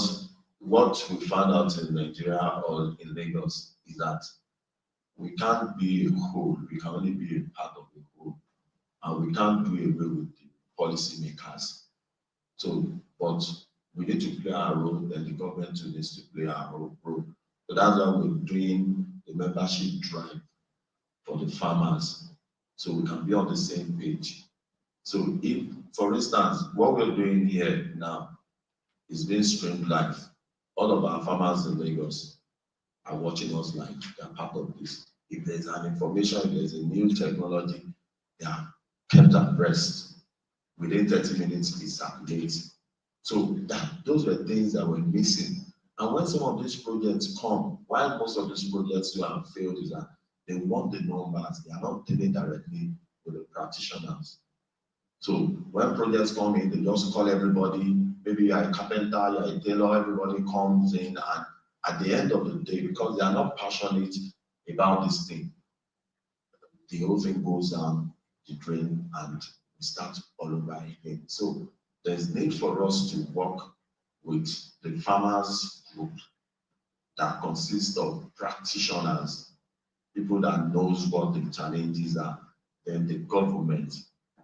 I'll wrap up this week. There's something we're doing now to change the narratives in the aquaculture space in Nigeria. which is Aquaculture Roadmap. That event is coming up September. I'll be sharing the compendium with you later on. It's something we just felt we need to do so that we had a think tank retreat last year.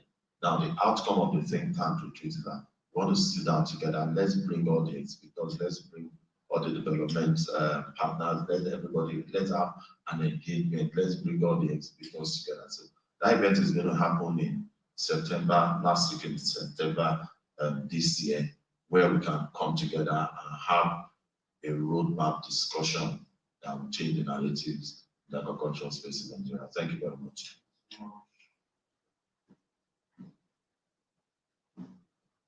Thank you so much. That's it.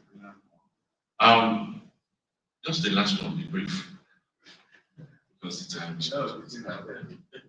Thank you. My name is Olato Ifajimi. I run grazing on farms in Nigeria.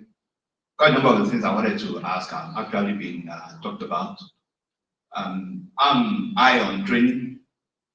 I discovered that 90% of people who study agriculture, especially aquaculture, don't practice. And about 90% of people who are in the practice, of course, never went to school. So that knowledge gap is giving a lot of problems. Then we talked about working with smallholder farmers, and you now give them feed. You are able to collect each of them, and that way the program has been a success. I would like you to emphasize that. How are you able to explain that? Buying the fish off them. What happens? What have you done as far as marketing end that ensures that there's continuity of that program? You mentioned that you have a platform for B2B, moving out of the fish, or B2C. I understand the business to business to customer. I need you to emphasize that so that some of us can learn through that. Because that's one major problem, major end of the whole aquaculture value chain, marketing, that a lot of people have not been able to get right, and has made a lot of interventions to fail at the end of the day. Because when you have the infrastructure, you train people, they are producing fish, and then there's a glut. Prices drop, and all the numbers don't add any longer. So how can we tie it all up, especially with marketing, to ensure that there's an off-taking plan from the beginning that gives farmers the comfort that when we scale, there's a platform to take it off, and that platform never fails at the end of the day. Thank you. Yeah, thank you very much. In 2024, our receivables went to as high as $350,000, and that also gave me quite a lot of questions to answer with my investors. And the challenge with that was the ever increasing demand for credit through buy now, pay later. So, end of last year, we made a decision to move the credit platform from our balance sheets to the bank. And the journey to get a strategic banking partner who could take that huge receivable out of our balance sheet succeeded this year when we went into a collaboration with the Equity Bank so that they can start financing the farmers. So the biggest challenge you'll meet with credit financing if you do not have a banking partner is how you are going to handle the receivables. They will increase, and they will increase significantly because of the appetite that is there. And the credit period that we were giving farmers was between 3 to 6 months for the pay. We were avoiding to finance the early stage, the first 2 months of the production cycle, but we're focused on financing from 3 months to month 8. So we had a lot of that, and that also affected our cash flow. You still have salaries to pay, you have bills to pay, you have loan obligations to meet. How do you wait for 3 to 6 months before you pay all these OPEX that you need to be factoring in? So you need to have money. Somebody needs to back you up financially. And by God's grace, you're lucky to get partners who are able to back us up on this. And so we managed to pull through. But what became more clear is how to sustain the credit process was that the bank, we needed to work with the bank so that the bank can start doing what they should be doing, what they should have been doing 5 years ago, which is financing the farmers. And the formula for financing that was the challenge. So we ended up with a blended financing formula, having a guarantee fund into the bank, then the bank will match an equivalent of the guarantee fund that we put, there is the entire collateral requirement, and have the farmers access more of that. We have built, so this was more of a backward integration.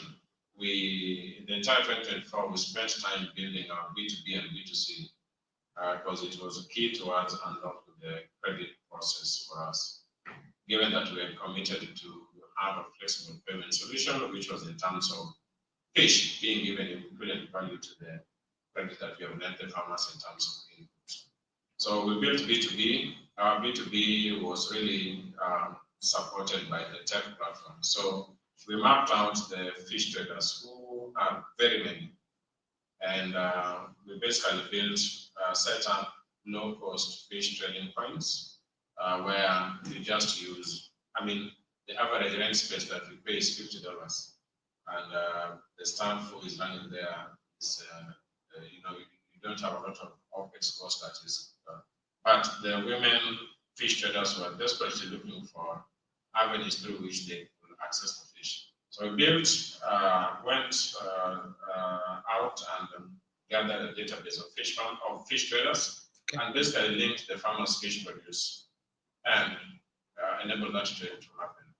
Purely, all our sales are happening locally, and we do not gut the fish. We do not do even scaling. You bring the fish whole from the farm, straight there, send out bulk SMS at night, traders come in the morning, pick the fish, and all the system, all the payment process happens digitally. There is no cash collection at all. Mobile money strictly on the USSD code. We do STK push as a trader, get the pay on the spot. On the spot. Get the notification, put in your PIN on your mobile money, take your fish, transaction closed. Very simple, no hard cash at all. So we built that B2B, and it's the fastest mover. It has low margins, but for us, the margins were not really the main thing. So long as the margins can cover the overhead cost, the main thing we wanted it for is to unlock the input, the throughput the credits, that we wanted to get in terms of farmers' production. And so that needed to move to the market. We then developed the high margin B2C, which then enabled us to recoup some of the low margins that we were getting. And this was targeting the middle income earners who are conscious about quality fish and the process of preparing that fish. So we developed the air fried tilapia, which is the first one in Kenya, and it has really picked up. I think hopefully we will be looking at building an equivalent of KFC, but this one KFT, Kenyan fried tilapia, on the continent. That allows us to prepare tilapia with no oil, baked, ready to eat, delivered right at the doorstep. We've leveraged on Uber Eats as one of the options for accessing the fish, but we have also developed our own fish deli mobile app that as a user you can download and have the fish delivered at your home. So what we are seeing is that growth of that fish deli is going to really help us continuously unlock the credit platform that is growing every day. And the question now is how many farmers can we take on the credit platform. So we've built both B2C and B2B together. Yeah, thank you. Thank you so much, my wonderful panelists. You agree with me that this section is one of the best sections at the AFRA 2025. Before we close this section, let me just come back to our panelists, and I'll start from Evans. We need your intervention on a possible, a practical recommendation to chart a practical pathway for a sustainable and a prosperous PPP in Africa, based on your experience, years of experience. Well, let me start with where my paper ended, about our narratives and our experience going beyond our factory. I sat in a meeting in Kenya with one of the ones, the AFDB, and with AAK, the Indian Aquaculture Association, and the Wellfish, and we were discussing solutions for financing the sector in Kenya. And the head of the bank, Pascal, mentioned that when they sat with the country to talk about the top 5 sectors that the bank should focus on for financing, fish was not part of that. So they asked why, and the representative of government could not explain why fish was not part of the priorities of the country.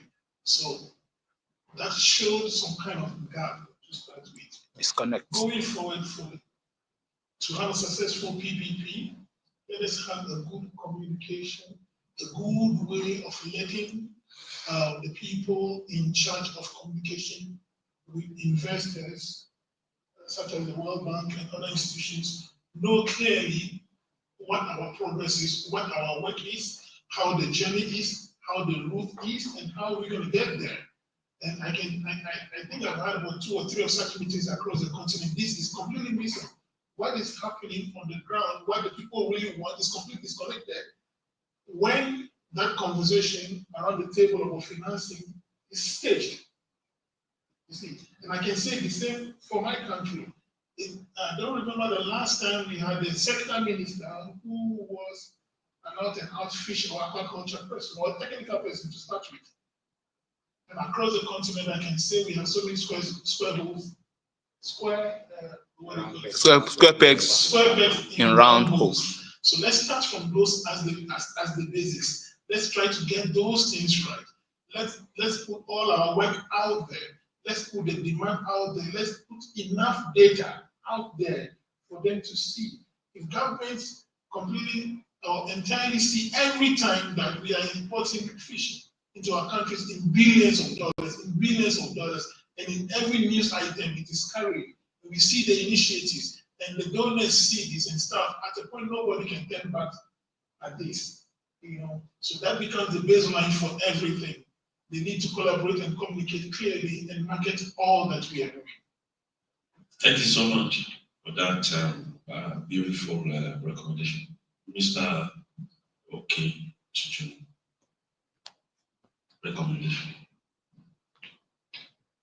I think we just need to engage the government more, because the CPN is vital and salt, and policies are very important in the growth of any economy. So we can't do without the government. And I think governments of every nation, that some of the international organizations are interested in working with at times should be given special invitations to gatherings like this. It's unfortunate that most of the people here from Nigeria are not here as government representatives. We don't have government representatives here. So I think if they attend programs like this, they will hear from the horse's mouth. They will see what's happening in other nations. And when I was at the World Food Prize event in the US last year, I saw government representatives, even the African Food Summit in Kigali last year too. We saw government representatives from other countries, but unfortunately, we don't have that happening in Nigeria.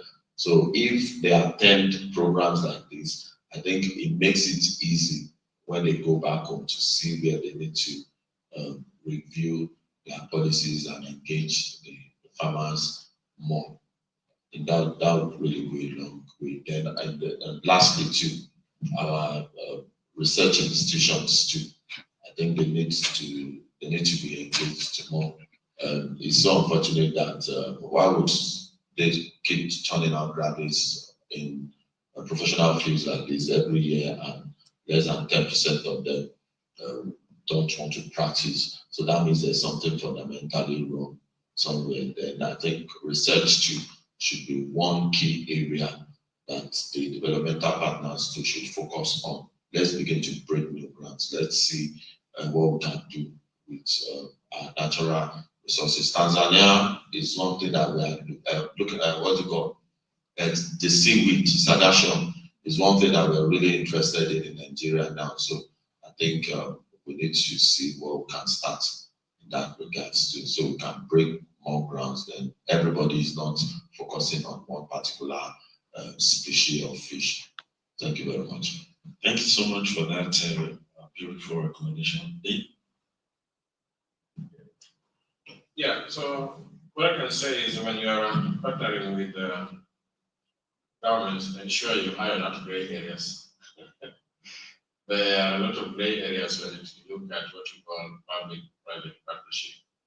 And the biggest challenge with running PPP or getting PPP into effect is the lengthy process that you have to go through, even if it is a public resource or a public facility. A lot of gray areas that need to be defined clearly is the period at which you intend to utilize the facility. Also, what needs to be clear very much is expectation management. We need to be in black and white. What is the government expecting from you and what you're expecting from the government? You need to define, even up to including hours of operations. And better off, I would advise, keep the government away from all the operations. Let them stay out of it completely. Let them focus on giving you the facility. And if they expect return on investment, clearly define what your terms of revenue shares are. If they expect revenue share, or if they expect certain things. Why? Because that will give you a peace of mind when you're executing and moving into operations. Otherwise, I think the government still provides a very good sense of partnership, given they have infrastructures in place that are lying idle, and governments, the Kenyan government, are encouraging a lot of PPP so that they can, revamp some of those things. So in the agriculture sector, take advantage of those facilities that you can get them. Just ensure you have at least 10 years agreement, and that safeguards you from any regime change, which can happen anytime. Thank you. Otherwise, that's all. Thank you so much for that, Hansen. I find myself, I want to say that I'm quite happy to be part of this panel. Because I'm with the real people that are making things move. I mean, of course, the tech, of course, the team as well here. I must say that the solutions that we are looking for are already with us. And this is the good thing. We are not really looking for something outside there. I think the challenge that we have is to be able to share this information that we have tested and tried. I mean, Dave has told us what he has done. Our other colleagues from Ghana, Nigeria told us what they are doing in their own way. What is missing, I think, is the ability to connect these things and bring them to a certain scale. So the solutions that are here, I think it's important to be able to share within Africa, since we are focusing on Africa. I think the sharing of this information is critical. And from the bank point of view, as I said, we are a knowledge bank. It doesn't mean that we create knowledge necessarily. We also share the knowledge that we have in places. One of the things that I learned from Indonesia was another system, almost like what they talked about here, the efficiency system, where farmers are being brought together and then they collect enough information, ensuring that the production is at scale, and also they get funding and they get access to markets and so on. So it's a similar thing to what we have here that I can see my friend has been Imagine. So I think it's critical that we all focus on knowledge management, knowledge sharing across the continent of Africa. I used to have this motto, and I have not really thrown that motto away. Whatever works in one corner of the continent should work everywhere. So if we can pick the good practices that are happening in one corner and actually, instead of reinventing the wheel, try to use that, make it available for other people. I think that is the way we will be able to move very quickly to the next level.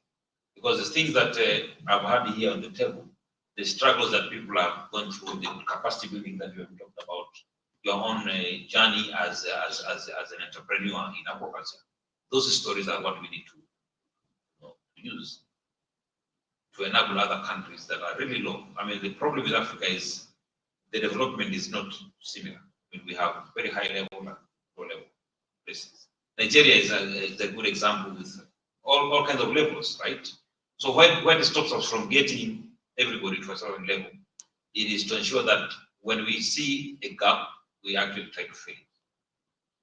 I have an example that I want to share quickly, based on what we've discussed here. Is a South Korean government support to seaweed. The very strong PPP, I've not seen another like that, and where the government is actually putting money into private sector hands for them to be able to produce seed and all these things. Because the government are not efficient in producing, they rather work with people like this.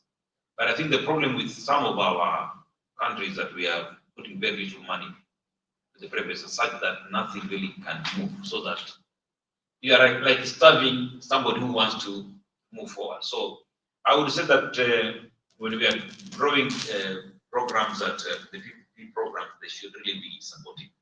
I like the point that has been mentioned here about science. How can we ensure that our research institutions do what they have to do?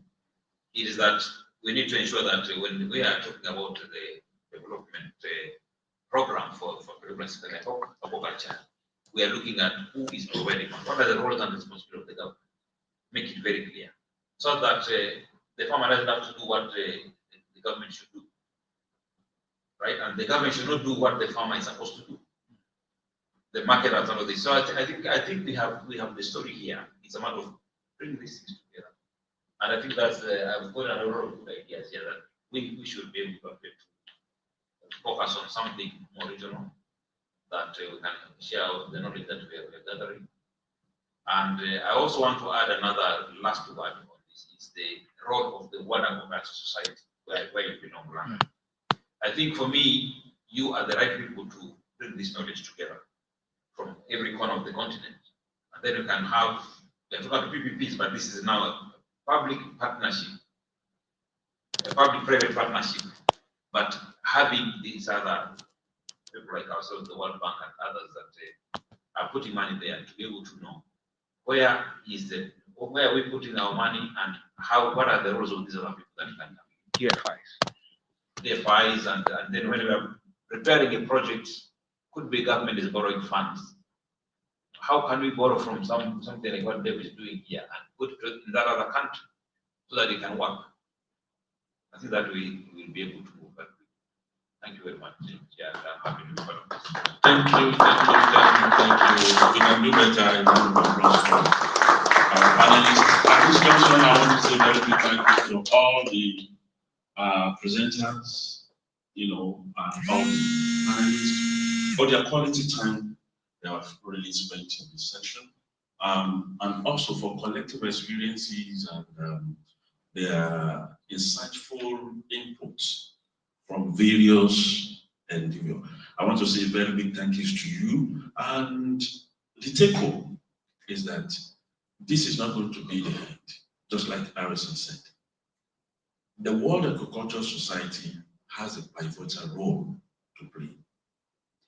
And from there, as a board member, although in some few months I'm going to finish my tenure as the regional director, but that does not mean I'm going to retire. I'm still going to be part of the system. And we will take it up from there. I want to say thank you very much for being part of this session. Until next year, God's willing, where are we going next year? Tanzania. That it's going to be a continuous one, because if we stop at this level, that means we will not be able to achieve our goals and objectives. I want to say thank you so much and God bless you. Thank you. Please, can we have a group picture?